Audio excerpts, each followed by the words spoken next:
All right, in this video we're looking at section 3.3, measures of central tendency and dispersion from grouped data. This is when we have, for example, a frequency distribution, but we don't know the actual raw data, and so we are going to approximate the mean with group data. We're going to count or compute what's called a weighted mean, and then approximate the standard deviation for a grouped or from group data. So again, everything we've discussed up to this point has come from some source where we have the raw data. I mean, we have every measurement, but often, the only data that's available has already been summarized in some kind of frequency distribution or a grouped data. So although we can't find the exact values of the mean, the standard deviation without the raw data, we can get a pretty good approximation when we have these measures. And so here's how this is going to work. So because there's no way for us to retrieve the actual raw data from the frequency table, we assume that within each class, remember in a frequency distribution we're broken down into classes, the mean of the data value is equal to the class midpoint. So we're going to use that as the as kind of our raw data point, is the midpoint. So then what we're going to do is say we're going from 0 to 10 and our midpoint is 5, then we are going to take that midpoint and multiply it by the frequency, and that will be how we kind of generate our raw data. So when we take that midpoint, we times it by the frequency, the product is expected to be pretty close to the sum of all the data that's within that class. It's not going to be perfect, but it's going to be relatively close. It's our best approximation. And then we're going to repeat this process for every class. Then we're going to add up the results, and this sum will be the representation of the sum of all the data. So here's kind of how it looks. Here's the very mathy portion. So the mean is going to be the sum of all the midpoints times the frequency within that class divided by the total frequencies. So you'll take a midpoint times the frequency in that class, plus the next midpoint times its frequency of that next class, all the way until you get through all of your classes, and then you'll add up all of the frequencies. Okay, so again, x sub I is the midpoint or the value of the ith or whatever class you're on. F sub I is the frequency of that class, and n is the number of classes. Okay, the sample mean is exactly the same. We just changed over to x bar when we know it's a sample. Okay, so again, when we take x1 times f1, the midpoint times the number of frequency, that's just approximating the sum. Okay, and really what we're doing is we're calculating a mean based off of say we got 20 data points in a class, based off of the assumption that all 20 are the midpoint. That's what, when we take this x times x1 times f1, that's basically what we're doing. Or the next class, x2 times f2. So let's look at an example. Okay, so we've got recently a random survey of 25 to 34-year-olds was asked, how much do you currently have in savings, not including your retirement? And we've got the following data represents the survey. We're going to approximate the mean, and then later we'll do the standard deviation. But we're first just going to do the mean. So in our first class, okay, we are from 0 to 19,999, and that occurs 344 times. So there are 344 individuals that had somewhere between 0 and 19,999. So the way we calculate the midpoint is we take the class width.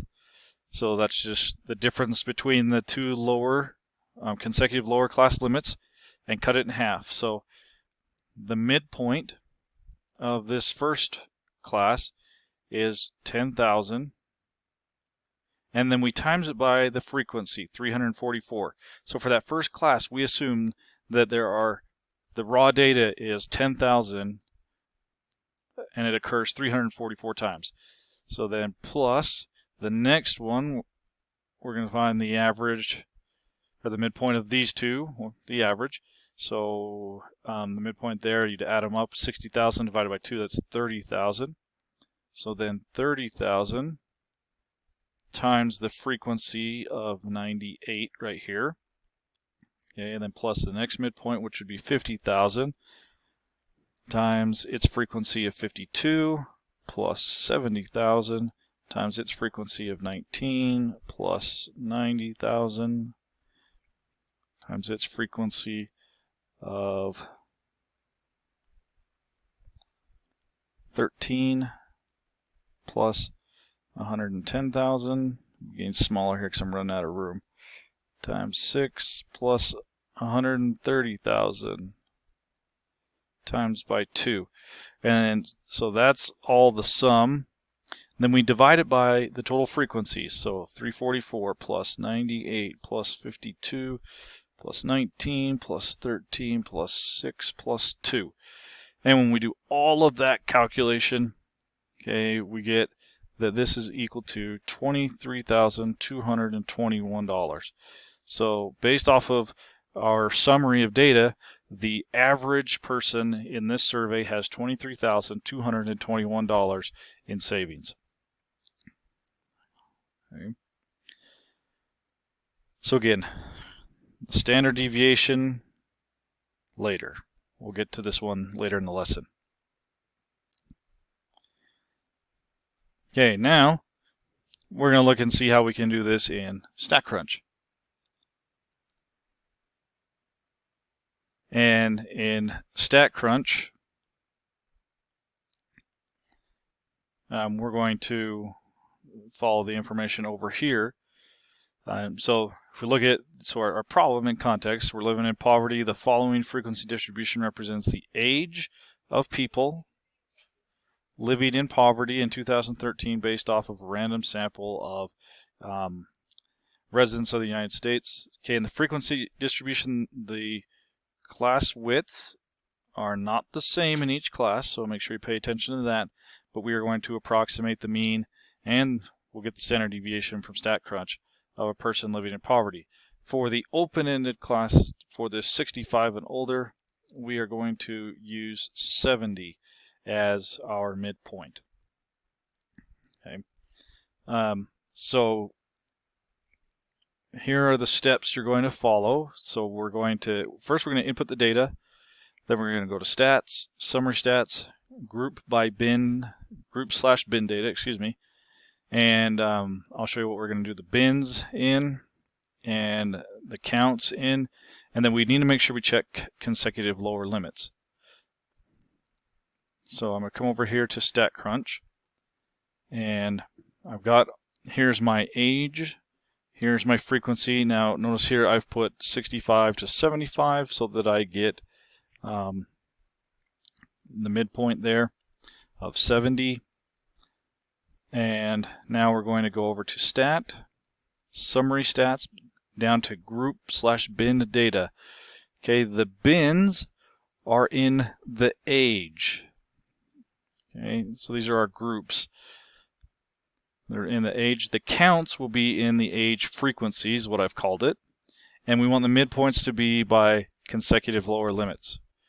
Okay, and make sure we have the mean, standard deviations, all that's highlighted for us, and compute. And we can see the mean is 31.88 or 31.9 rounded to one decimal, and our standard deviation is 20.9.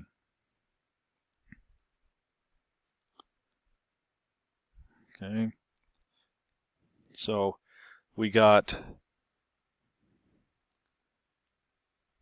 let's see, so we got a mean of, so this will be X bar because it's a random sample, 31.9 years.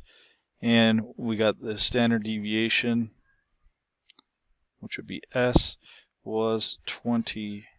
21.9 if I remember right.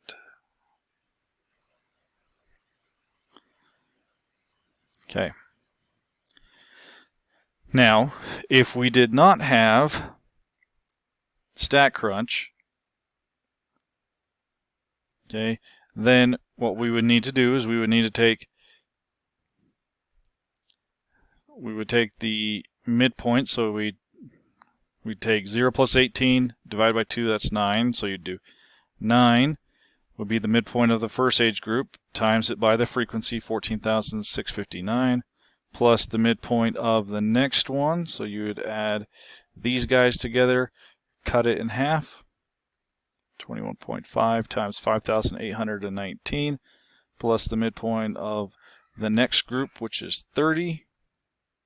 Whoops. Times it by 6,694, plus the midpoint of the next group, which is 40, times 4871, plus the midpoint of the next group, which is 50, times 4533, plus the midpoint of the next group, which is 57.5 when I take the average of these two numbers. So 57.5 times 2476, okay, plus 62.5 is the next midpoint, times it by 2036, and then it said for the last one to use 70, times that by 4231. Again, all of this is divided by the frequencies added up, so 14,659 plus 5,819 plus 6,694 plus 4871 plus 4533 plus 2476 plus 2036 and plus finally 4231. And if you add all of that up, multiply, add, then divide, you'll get 31.9.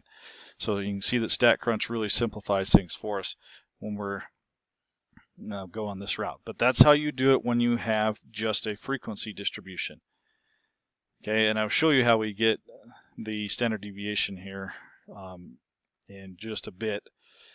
But I want to introduce one other mean before we go into the standard deviation, and this is what we call a weighted mean. And this is actually how your GPA is calculated. And there's lots of other applications, but that's one you're probably most familiar with. So when we've got data points that have different levels of importance, okay, that's known as the weight that's associated with them. We are able to compute this idea called a weighted mean. So, for example, like I said, your grade point average is a weighted mean. Okay, with the weights equal to the number of credits in each course. So in a college class, a 5-credit class has more weight on your GPA than a 3-credit class. And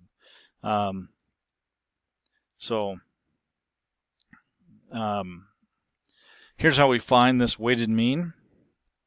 So it's found by multiplying each value of the variable by its corresponding weight, adding those products, and then dividing by the sum,